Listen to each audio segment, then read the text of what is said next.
রাসূলুল্লাহ সাল্লাল্লাহু আলাইহি সাল্লামের একটা বিখ্যাত হাদিস হচ্ছে, নবী পাক সাল্লাল্লাহু আলাইহি সাল্লাম পাক জবানে বলেছেন, কুন ফি দুনিয়া কান্নাকা গারিবুন, এই পৃথিবীতে এমনভাবে বসবাস করো যেন তুমি একজন গরিব, হ্যাঁ, আও কা আবিরু সাবির, এই পৃথিবীতে এমনভাবে বসবাস করো যেন তুমি একজন মুসাফির না একটা বসবাস করো, আও উদ নাফসাকা মিন আসহাবিল কবুর, নিজেকে কবরের অধিবাসী হিসাবে সবসময় চিন্তা করো, ভাবো। তাহলে সমস্ত লোভ লালসা হিংসা আমিত্ব অহংকার পরিশ্রমিকতার মাশ্চর্য ত্যাগ করা যাবে, দুনিয়ার যত মোহ আছে ত্যাগ করা যাবে। খুব গুরুত্বপূর্ণ হাদিস। আসলে এই হাদিস আমরা শুনিও না, জানিও না, নিজের জীবনে বাস্তবায়ন করার চেষ্টা করি না।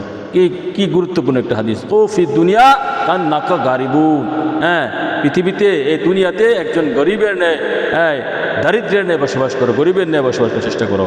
আও কা আবিরু সাবি, একজন মুসাফিরের ন্যায় বসবাস করো।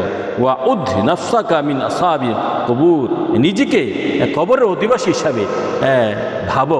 আল্লাহ রাসূল সেই হাদিস যেন আমাদের জীবন বাস্তবায়ন করতে পারি, এই আশায় ব্যক্ত রাখছি। ওমা আলাইনি ইল্লাল বালাগ।